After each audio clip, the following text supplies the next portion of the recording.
who say that things are not improving. In the morning we were sitting in a small tiny room which almost exploded. It was so hot and condensed, and now look at the conditions. So let's keep optimistic about the other issues. I'm so happy to be here today.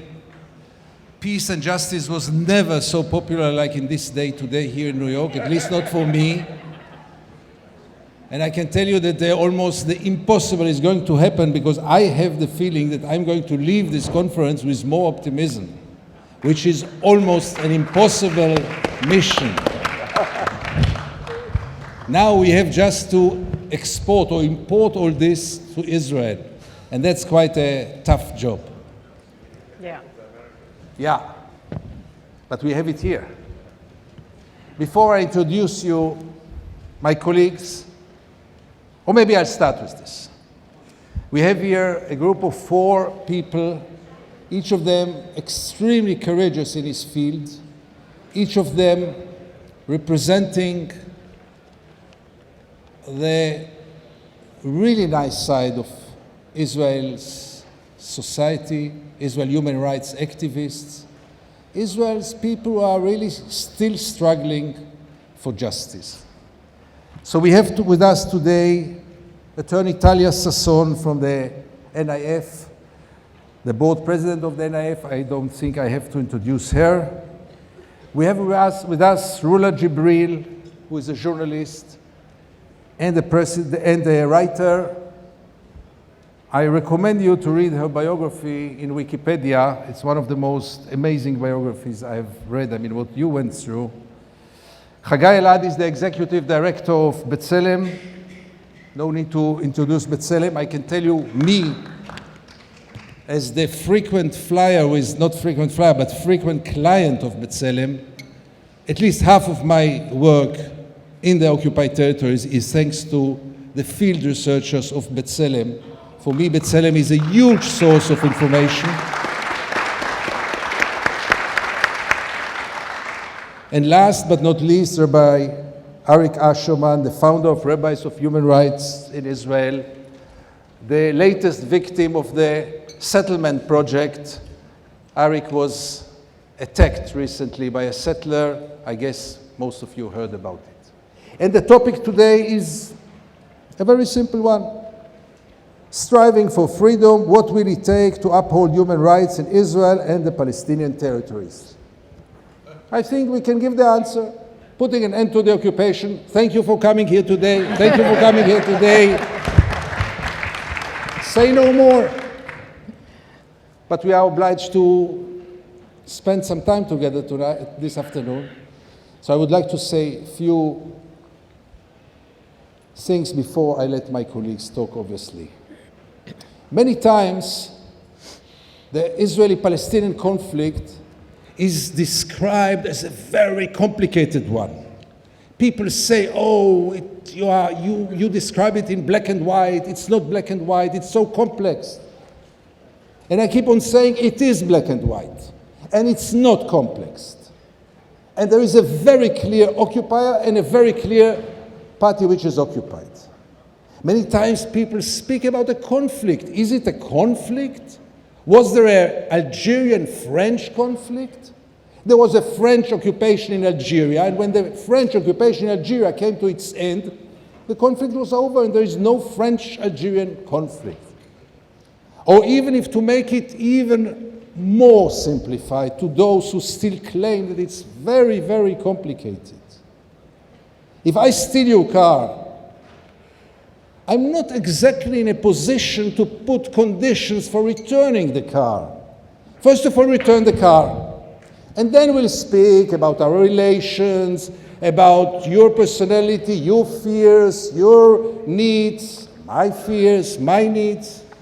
But let's return the car first. And this is more or less what we are going to discuss here in this very condensed and short time that we have.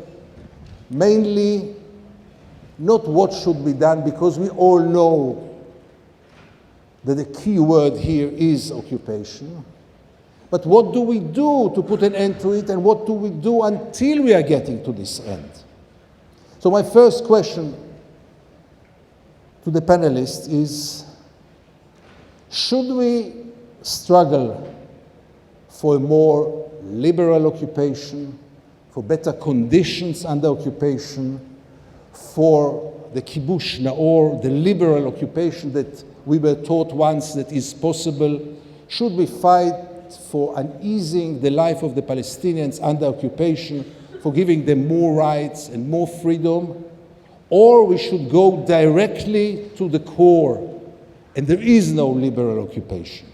I hope I didn't give the answer in my question. Talia, Sasson, you're the first one. Thank you very much. Well, it's a complicated answer, I believe. It depends whom you ask. If you ask a Supreme Court judge in Israel, they might give you an answer that, of course, as long as there is an occupation, we should take care of human rights. And this is what we did, they would say, I assume. I can't speak on their behalf, but I assume. This is what they would say. If you ask some peace activists or human rights activists, many would tell you the answer that you want to hear. No, there is no kibush na'or. There is no way how to make occupation with taking care of human rights. It contradicts each other. It can't be. And therefore, the only thing that you should do is to fight it. It's complicated. If you have a government, and I'm very sorry to say that we have that government, not only that one, all governments for almost 50 years, they wanted more or less, except one of Rabbins, to continue the occupation. This is what they wanted to. They wanted the land. They established their settlements that are some parts of Israel, all around the area. They want the land. And when you want the whole land, what would you do with the people of today, 2.6 million Palestinians over there? So if you know that this is what the government wants, and the government is the one who decides, what would you do as a human rights person? If you want to protect those people now in a simple issue, in something specific, you could help. Or you could say, no, let them suffer the most they can. Maybe if they will suffer really hard, maybe the world will interfere and do something about that. So this is a dilemma that many people, I just could say in the state attorney's office where I came from, has. I had it myself. What to do? What is the right thing to do? I was there. I fought for it. Every specific issue, I made a big deal of that. Do you think it was good or bad? I don't know. That's an honest answer. And we really, many don't know, because on one hand, you lose hope in putting an end to the occupation. On the other hand, you lose hope in easing it, because an occupation cannot be easy. Rula, should we focus on uneasing the occupation until something will happen?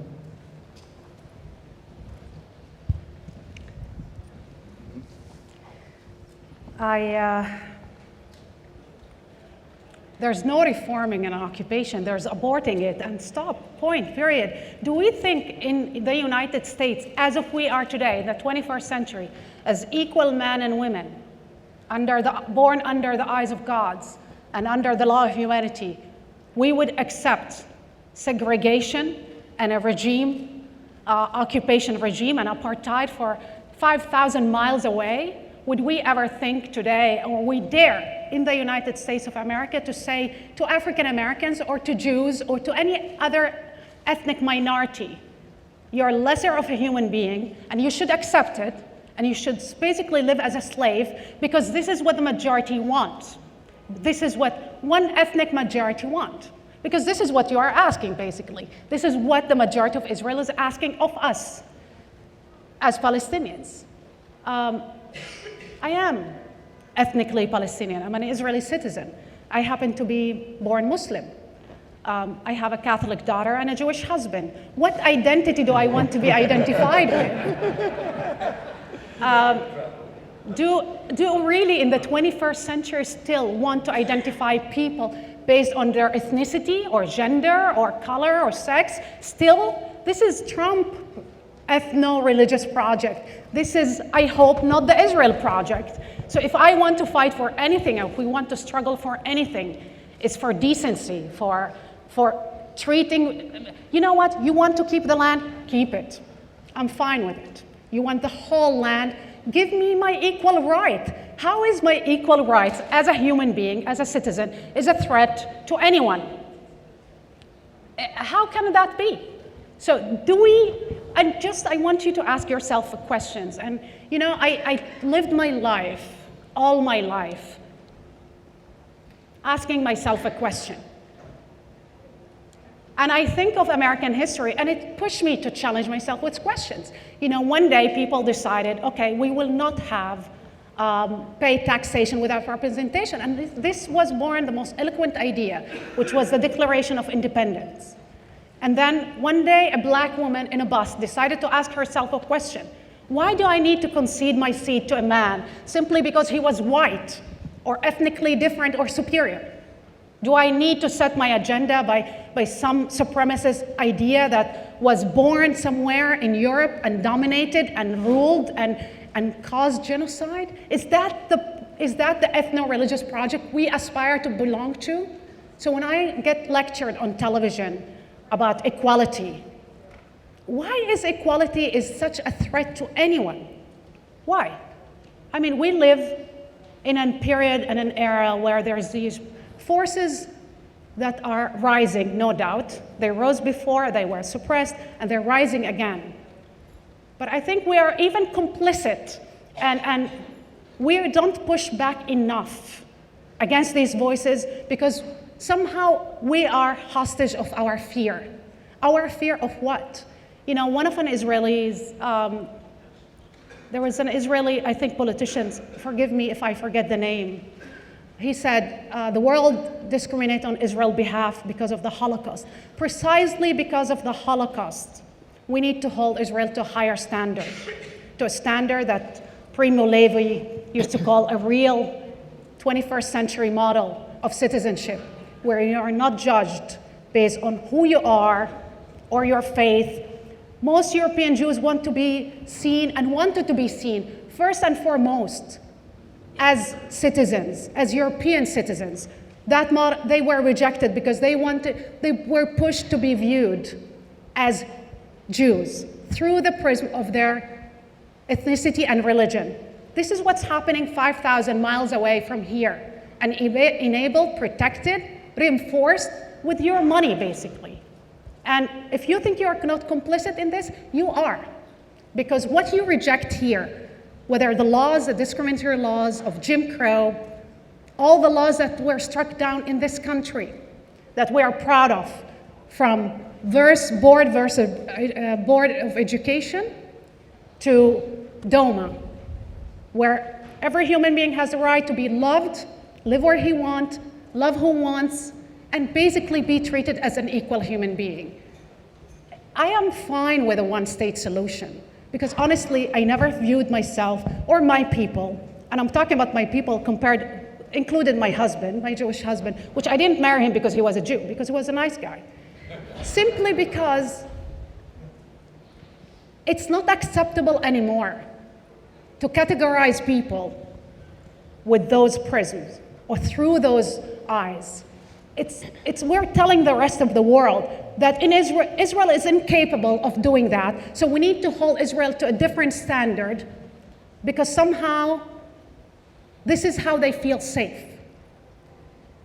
Because of that kind of fear, I would like to ask my friends sitting here to revise your Zionist project, reform it, Because whatever you're attached to, the right wing is taking it to a different level and will destroy all of us together. You and me, you, critics, human rights activists, whether you're a Palestinian or human rights activist, in the eyes of this government, you're a threat. You might not be a demographic threat, you might be actually a nice white threat, but you are a threat. Sooner or later, they'll come after you, because the project in their eyes is clear. It's an ethno-religious project, and this is incompatible with democracy and with modernity. Thank you. We don't need this microphone. We have our microphone. Hagai, to you, I would like to be more specific, because your NGO, B'Tselem, took upon itself the mission to tell the Israelis about the atrocities, the crimes of the occupation, the violations of the international law, the Israeli law. And it's for many years that I asked myself, do you think that the Israelis know what's going on in the back of their mind, somewhere? They don't know, they don't want to know, this we know. But do you think that your project, which for me is an enormously important project, did it succeed? I mean, can you penetrate to this society in denial, to this society which is so disconnected with reality? Or did you fail? Thank you for the question. Maybe before addressing it directly, I also wanted to thank you. Maybe we'll change the tagline of the organization as the nice white threat. I thought that was interesting. So I wanted to, again, thank Gideon for the beautiful introduction with regard to B'Tselem at the beginning of the panel, and for his ongoing work in writing about the occupation. It's an honor for us to be able to work with you and with others on the Haaretz team. I know it's towards the end of the day, but before anything else, I do want to go back to the beginning of the day and say a few words about our courageous colleagues from Breaking the Silence. It was said at the beginning of the day today that the IDF is the most moral army in the world. There is nothing moral in the military occupation of millions of people for close to half a century. Let's agree it's the second. Let's agree it is the second most moral army in the world, and the army of Luxembourg is the most moral army. And the point is, obviously, that no Israeli soldier has decided of one's own accord to occupy Palestine. This is a decision of leadership. This is a decision of Israeli society. This is a decision by some of the people that were here on stage at the very morning. And what I read into part of the language that was used by member of Knesset Levy in accusing Breaking the Silence, that is washing one's own responsibility, the responsibility of the leadership for the occupation, and pushing it down as if it's the responsibility of soldiers. Some of them risk their own lives as a result of those policies and those commands. And the advice that was given by MK Livni for Breaking the Silence, and I guess it was also advice for B'Tselem, that we should file our data only in Israel to the Military Advocates General Office. Well, and here I connect back directly to the question that Gideon asked before. We have been doing that, B'Tselem has been doing that for more than 25 years by now. And the data that we've accumulated over the years, you can read it in Haaretz, you can read it on B'Tselem's website, is that the domestic system for performing investigations, investigations in Israel with regard to potential violations of international humanitarian law by the Israeli army, that system is not broken in the sense that it doesn't deliver accountability, because it was never meant to deliver accountability. It was meant to deliver impunity while dodging international legal consequences. And hence also the advice that was given is both an expression of a denial of that fact and a political attempt to portray this whole conversation as if this is an argument between Breaking the Silence or B'Tselem and the brave Israeli soldiers. While actually the people that should be held accountable and should provide answers are people like member of Knesset Livni and others that develop the policies and perform this kind of action by the State of Israel. For B'Tselem, it's you asked a very painful question. It goes right directly to the heart. I think this was the best effort done in the most sincere way for over a generation by the most dedicated professional group of individuals that now I have the honor to be part of at B'Tselem and in other Israeli and Palestinian human rights organizations. And by now, it is impossible to say that people do not know. And even in the current political atmosphere in Israel, you can have B'Tselem video footage, opening the evening news on some occasions, not only in Haaretz, but also elsewhere. But the question is the one of impact. Can we continue to assume, after such a long time, and the passage of time must be a dramatic factor in our measurement with regard to the potential effectiveness, whether there is a realistic theory of change, that change will only come from within, from Israel, because people will be horrified by the facts that we expose. And clearly, we need more than that in order for the reality to change. I'll just say one more thing in conclusion. I was very surprised by the Q in the name of this conference. And being who I am, obviously I assume that Q stands for queer. Only later I realized that it's for questioning. So with that, I want to offer all of us just like one question that I find it useful, and I hope that maybe it will be useful also for others. And the question is, in everything that you hear with regard to fighting the occupation, does it sound to you like business as usual, or does it sound to you like something new? So I'll give just a few examples. Resuming negotiations, more peace process, endless process, never peace. For me, that sounds like business as usual. The Israeli High Court of Justice approving punitive, vindictive home demolitions, as it is always done, 99% of the time, business as usual, and so on and so forth. Pretending that the occupation is temporary and not permanent, business as usual. However, what is not business as usual? Breaking the silence, that's not business as usual. New Israel Fund, courageously funding breaking the silence, that's not business as usual. The ICC, that is not business as usual. And human rights organizations drawing conclusions from the passage of time so that we begin also incorporating, talking about the need to end the occupation, talking about Palestinian political rights, that is not business as usual. Thank you, Hagai.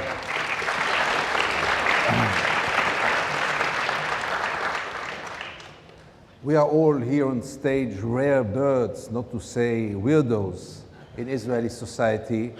But I think the most rare bird on stage is a rabbi who fights for human rights. Unfortunately, in Israeli current reality, to be a rabbi and to fight for human rights is an internal contradiction. Why is it so, Arik? That's also a very painful question. And the fact is, sadly... I was brought here to ask only painful questions. But you already made my day when you said that you're leaving here more optimistic, so you can ask anything you want. Statistically, we know that although there are many Israelis who support many of the ideas that we represent and other people you've heard here represent, we're split right down the middle on many of these issues. The challenge is, though, that not too many people act on their beliefs. Whereas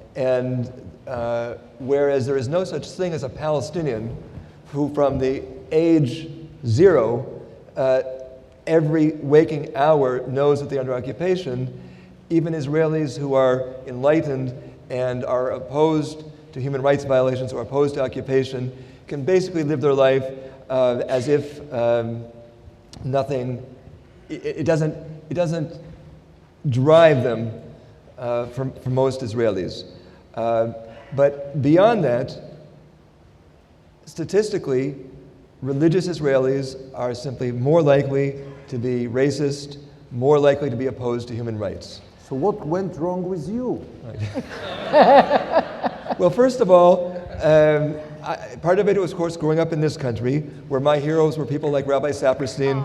So did and Rabbi Al Borsban. Kahana. Rabbi Kahana was also brought up in this country. But you know, when I first, the way I grew up, when in my like 11th grade religious school class in our synagogue, they brought a Palestinian to speak with us, and no one thought it was unusual.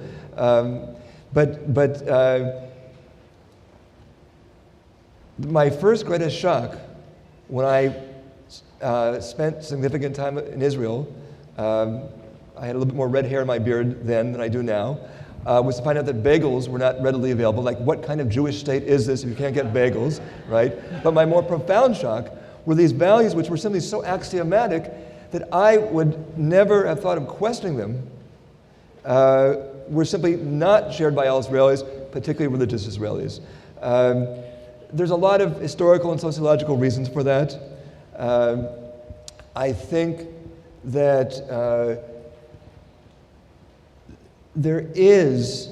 one cannot deny that there is a message in the Torah, in the Jewish tradition, that is very particularistic, that is looking out for the welfare of the Jewish people, that is says that land has been promised by God to us, and therefore it is ours, period. I think what people are forgetting, though, for example, yes, the Torah says that we have this eternal connection with the land of Israel. However, it also says very clearly the amount of the land of Israel that we'll be living on at any time in history will expand or contract according to our moral behavior. Somehow that gets filtered out, unfortunately.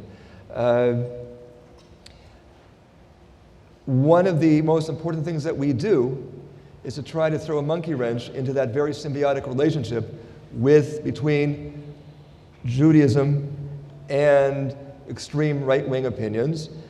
Even on this latest attack, and it's not the first time, what did this masked knife-wielding settler say to me? How can you have a kippah on? It infuriates them to see, I've also, people say, well, we can understand the Palestinians, but that's all of us here, are traitors. And the traitors of the worst of the traitors are those who have a kippah on their head or who are religious Jews. And if I had a clear answer how to change that, we would have done it by now. We do have Orthodox rabbis in our organization. We do have Israeli rabbis in our organization. But it is very, very hard to break into this socialization. One other story.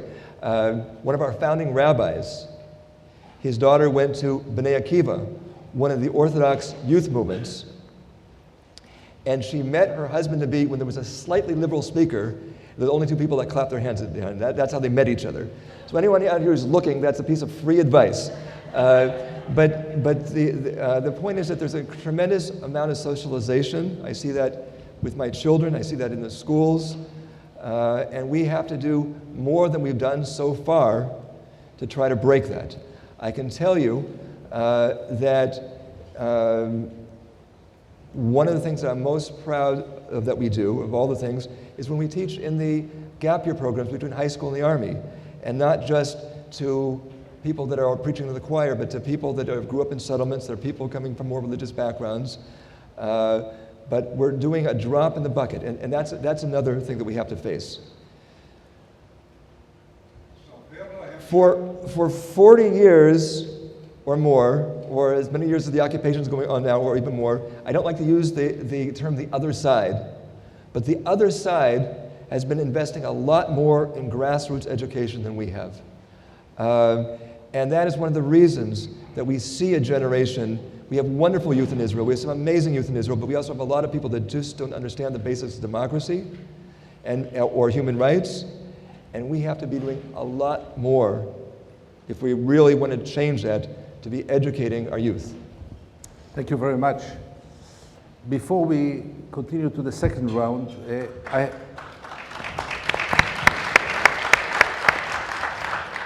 it's quite funny because Rabbi Ascherman, who really looks like a settler, I hope you don't see it as an insult, and Yuda Shaul, one of the leaders of Breaking the Silence, who looks even more than you like a settler and has even a bigger kippah than you and a bigger beard, still give us hope that something can also come from your direction.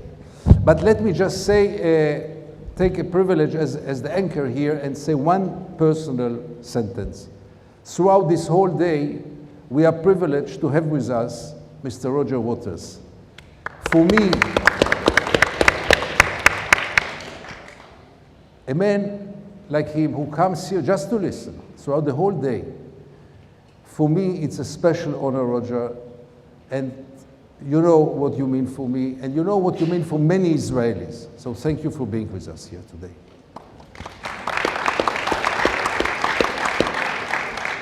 We have to move now into more practical questions. Namely, how do we take it from here to the future? And there are some strategic questions that must be answered here. Should Palestinians and Israelis work together, or should each of them work in its own society? Do we have hope from our own society, or should we address the world? Because we are, at least in our Jewish society, we are losing hope because we see how things are going and to which direction they are going. Is it legitimate to appeal to the world, come and save us? And finally, is there only one solution in town? Is it only about the two-state solution? Is this solution still a viable solution, really, with 600,000 settlers? So I would like each of you to address those questions. I'm sure each of you will take it to another direction. The floor is yours, Talia. Well, I'll start answer you that it depends whom you ask. Oh. To give you a real answer, of mine, of course, in my opinion, there is only one solution. All the others are just talks. Nothing realistic. A two-state solution is the only solution. The question is, in what price? This is the question. When, in what price? As we're talking about together Israel with Palestinians or Israel alone, I believe in working with Palestinians about a future peace agreement and think that we could agree upon, and we did, for instance, in the Geneva Initiative that I'm a part of it. But I really believe that if we want to achieve peace, it's first of all a question to Israel. Israel is the stronger part. Israel is a state, they're not. They're separated, split into Ashraf, PLO, and Hamas. They're not a state. They haven't done any elections. They have no democracy. They have no soldiers. They're not organized. They're not a state. We are a state. It's a huge difference. We are a strong state. We control the whole area. We are the ones who could, if we would decide to do that, to do peace. This is what I believe, exactly as President Obama. I think that if we want to make peace, I don't know if it works. I don't know even if we can achieve a peace agreement. I don't know, but I am not sure, or to say differently, I'm sure, we didn't try it hard enough to achieve peace. I think that to achieve peace, we have to, first of all, if we're talking now, because we have in Israel people from the left are desperate, from the right, they don't want to hear the word peace at all. So if there will be a government, a political power that could lead Israel towards peace, first of all, we need to do some steps, generous steps towards Palestinians, to give them the message that we mean business and we want to make peace. It means that we're going to pay the price of peace. This is, do you want peace? It means you're ready to pay the price of peace. For me, it's not to paying the price of peace. I think that settlements and the military control of the West Bank is the worst thing for Israel, nothing to do with security. But in the language that the people in Israel use, I am ready to pay the price of peace, and this is the price. And you need to evacuate from the West Bank, more or less, if you want to make a peace agreement based on 67 borders with swap of lands by consent, you need to take out approximately 150,000 people or 150,000 people, and that's it. This is not 500,000 people. Forget about that. It's not going to happen, and you don't need to do that. This is what you hear because people want you to understand that there won't be a two-state solution. And what I'm saying, this is the only solution there would be, because all the other ways that you could take the conflict to, and think there would be one state, there will be a binational state, whatever you hear, Israelis, Jews will never, never agree that Palestinians from the river to the sea will have the right to vote in parliament exactly as they have. Let's stop here because time is running out. Right, sorry. I couldn't disagree more with you, but my opinion doesn't matter here. Rula, are we going to a joint struggle? Is there still a room for joint struggle, or we are going to do it separately? I'm sorry, let me touch on one thing. Sure. In the 80s, when a man, an African-American man called Barack Obama, was in his 20s, he basically witnessed Sabra Shatila, that we all know what is, and it shaped his views of the world. It basically shaped some of his views of the world. And in that time, in the 80s, if you would have asked any African American, do you think one day you will have an African American president? Probably they would have laughed. If you would have asked them in the 90s, they would have probably still laughed. Even in 2003, in 2004, if you would have asked them, do you think there will be an African American president in this country? Would have absolutely not, because Americans would never accept that. It happened. So history goes backwards and goes forwards and goes sideways, but it always bends toward justice, whether you want it or you don't want it. Because once you touch certain circumstances, this is what happened. Look at the 80s in South Africa versus Rwanda. Rwanda, you had stability, basically, and a stable semi-democracy. South Africa was full-blown apartheid. 90s, things reversed. So history can be pushed, and can be pushed hard. This is what Martin Luther King said in this country. He said, disturb the peace, protest, go out, show them the price of their apartheid and of their segregation, push in their face. So regarding your questions, what do I need to do? Until there is a full-blown crippling sanction regime over South African apartheid government, they were not willing. De Klerk didn't really love Nelson Mandela because he thought was a great man. It was good for South Africans, for the black people to have some kind of, and it's good for the peace somehow. It was pressure, pure pressure. I truly believe in pressure. And that's the only thing, the only language that absolutely a regime can understand.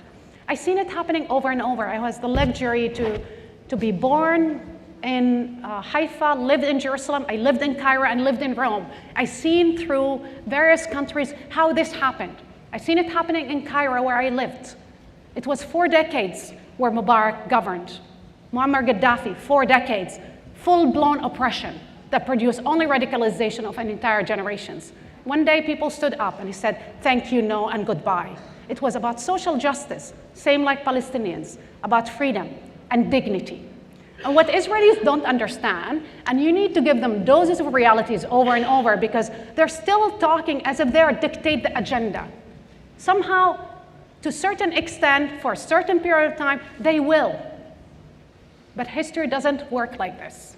It does not. And I'm telling you that the shift, and I'm really happy that Bibi won, because I rather the racism of the right wing, which is a clear racism in your face, than the hidden racism of Zionist liberals that is actually agree with Bibi is some of the things that he's doing. They agree that the Supreme Court, laws that have been enacted, and basically there are laws that are divorced from justice. They're instruments of tyrannies. They're not laws. When you have 50 discriminatory laws against your minority, you can't call them laws. They're absolutely the same oppressive system like having soldiers patrolling your own areas. So what we need to do, work together. Wherever you want to work. You want to work together, fine with me, but the pressure has to be from multiple sources. It cannot be from one direction. I'm very happy to be sharing the stage actually with people that are pushing the pressure inside and outside, but it needs to come from everywhere. For now, I think the pressure is really nothing. And when I say nothing, because Bibi comes here, he speaks at CAP, and he gets away with a lot. Conservative, as somebody wrote, would have burned the house of any Palestinian leader who said the same thing that Bibi is saying. But we let conservative get away with so much. These are the same people who were standing on a balcony when Yitzhak Rabin, there was a manifestation in Jerusalem against him, and they were holding signs with him wearing fascist uniform. These are the people that have blood on their hands, and they got away with it. They even shamed the liberals, saying, oh, it's not your funeral when Yitzhak Rabin was killed. We let them get away with so much because somehow it's our failure, all of us as a society, but it's a media failure and it's a political failure. Rula, we have to stop here. Because And I stop here with... They are going to fire me. You're right. And I don't want him to fire you because the day he will fire you, I will be protesting against Haaretz. But I think Haaretz is the best thing that can ever happen to all of us. Thank you very much. Hagai. Try to be brief. Where do we take it from here? The work in Israel is essential. B'Tselem has been relentless in doing that work. And we will never stop as long as the occupation continues. That is not a question. So that work is clearly essential, but it is not sufficient. Now, listening to the way the Israeli government describes the situation, we all live in an anti-Semitic world that is totally on the side of the Palestinians, and that is reality in their view. So I think it's important to share here like a quick reality check in that context. Circumstances couldn't be more different than that. The issue of the occupation is not a domestic Israeli issue. It is an issue of great international consequences. And international attention and international intervention is already there. It has already been there for a very long time. It is there in support of Israel. It is there by being extremely patient and mute with the occupation. That is the way things are. And maybe recently we're starting to see some changes in that regard. But the distance between these changes and actually bringing an end for the occupation is still quite distant, unfortunately. That's going to be your last sentence. My last sentence? Okay, I noticed that many more people have stepped in, so some of you may have missed what I said in the beginning about breaking the silence. No, so I'll just go back to that very, very quickly and say if anyone here has any doubt with regard to the effectiveness of the work of a small non-governmental organization, then just imagine the pushback that existed that forced the two keynote speakers at the beginning of the day today to address breaking the silence directly. And with that in mind, I think you have two options now. One, this is an Haaretz event. I suggest doing both. Writing a letter to the editor of Haaretz in support of breaking the silence, and making a gift via the New Israel Fund in support of the work of breaking the silence. Okay, so first of all, we, and I think most Israeli human rights organizations, don't have a position on a 1 or a 2 or a 10-state solution. It's beyond our mandate. And personally, I couldn't care less. I think we fixate way too much on one right and one wrong solution as opposed to a process which will, and that has to be, it won't be the human rights organizations, it's going to be the politicians that have to come to an agreement. Secondly, my father, Zichronullah Jebreal, who's a business person, said that if he had to study again, he wouldn't have studied business, he would have studied psychology. And we don't need another peace plan, we need a binational psychiatrist. When you look at the fact that the vast majority of Israelis and Palestinians want a better future for themselves and their children, they say we want peace, but they all say, but they don't. A larger percentage, a sane majority of Israelis say they want peace, but even a larger, and Palestinians, but even a larger percentage says they don't. And so it has to do a lot with psychology. I also think that there has to be a lot of international pressure, but I think things won't change if we don't also continue to work on the hearts and minds of Israelis and Palestinians. A study we did showed that one of the greatest challenges we human rights organizations have is people think that we are judgmental. We have to also, and I'll finish with this. We did a study. 90% of Israeli Jews think the Bedouin are taking over the Negev. When we said, let's unpack that, 43.9 thought they went 25%, they went 43.9% or more. When we said it's only 5.4% of the Negev that they're claiming, the average Israeli Jew said, well, that sounds fair. When you strip away disinformation, there is a good and decent Israeli there, and we have to do that and hold up that mirror saying, we know you're good and decent people, but get a reality check, and we have to fight for hearts and minds in Israel and Palestine as well. We will do. People are streaming in, which is a sign that we have to finish because they didn't come to listen to us. So I would like just to finish it with some kind of optimism. It's very hard for me, but let's at least agree, all of us, that in this part of the world, in the Middle East, one should be realistic enough to believe in miracles, and we all need miracles. Thank you so much for coming here.